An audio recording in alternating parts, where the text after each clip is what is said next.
লক্ষণেরই শক্তিশালী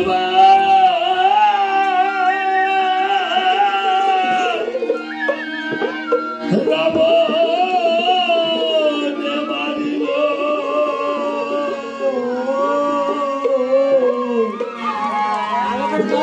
ঘুরিতে ঘুরিতে শক্তিরে ধরাতে পড়িল ধরাতে পড়িল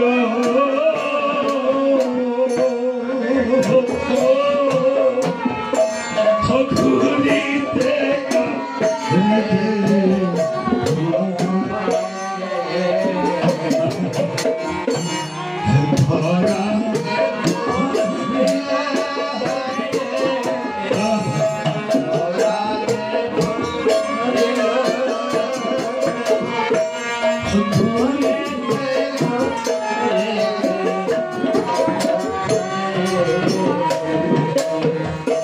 এই উঠো উঠো ভাই রে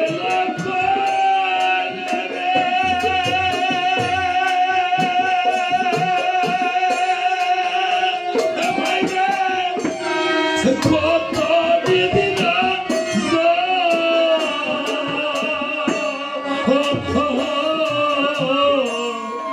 কত ফাঁকা রামে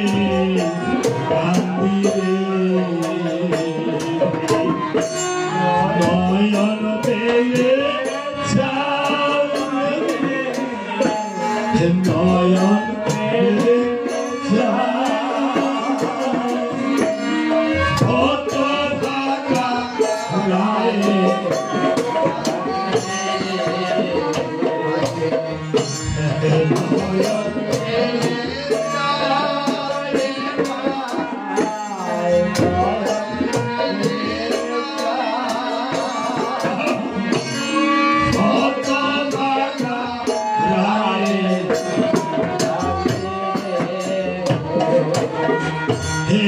আমরা দুই ভাই ছিলাম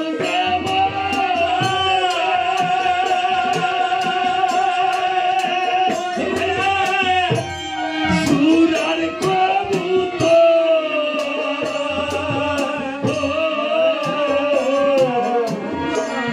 কর্ম দুষে বিধি ঘুরে রে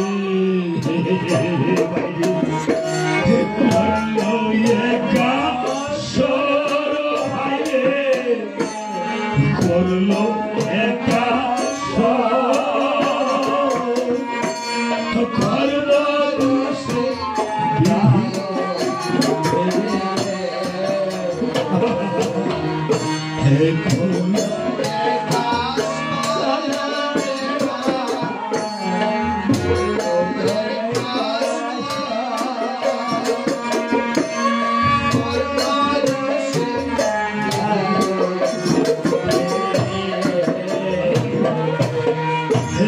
সত্যের জন্য বনে আসলাম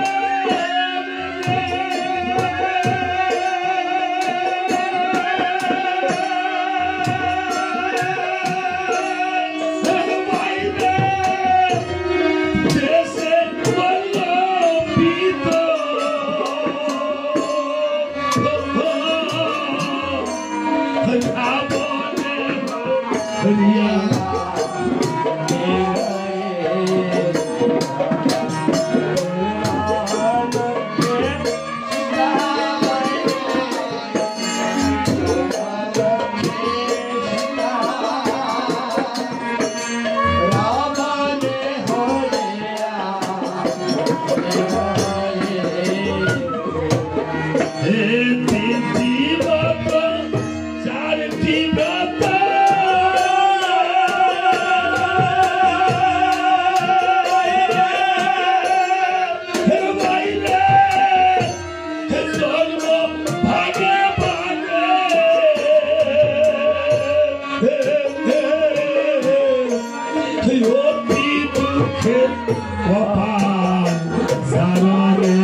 সাথী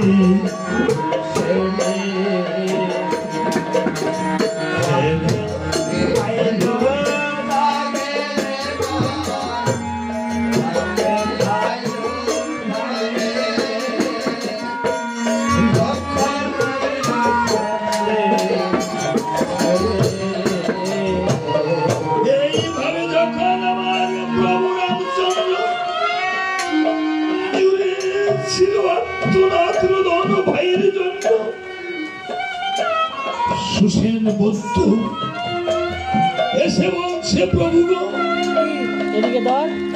প্রভু এতে কোনো লাভ নেই, তবে রজনীর ভেতর যদি গন্ধবাদন থেকে ঔষধ আনতে পারো তাহলে লক্ষণকে চরিত্র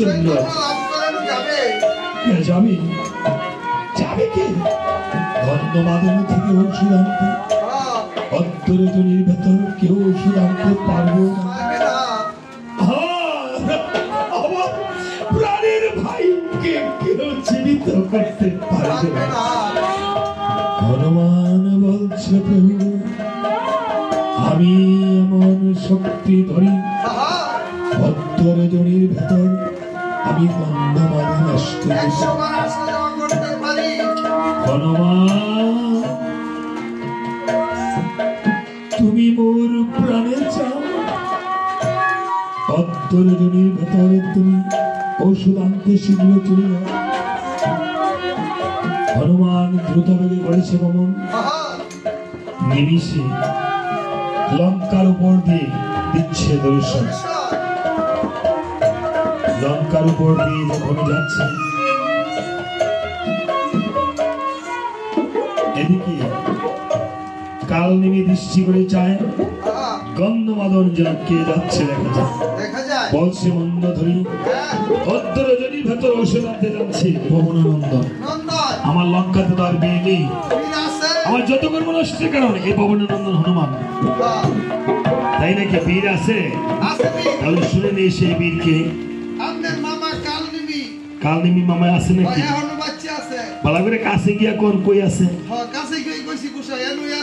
এখানে আছে কালনিমি মামা আছে, ঘাড়ের তোলে আছে। আসলে এই কালনিমির চরিত্রটা আমি বলতেছি আমি মাস্টার মানুষ তো, এখানে রঙ্গ রস এটা সেটা থাকে, মায়েরা থাকে, তারপর না বললে অনেকে কয় কীর্তি নেই মনে জানে না। আমি সেই কীর্তি না কোনো কিছু বাদ দেওয়ার মতো। তারপর আমরা কইলে কমু কইতাম এটা কাকিমা কি কয়, হ্যাঁ জিজ্ঞেতাম আচ্ছা কইতা বই রয়েছেন না, অনেকে তো ঘুমাইতেছে, মা ঘুমায় না আর 10-15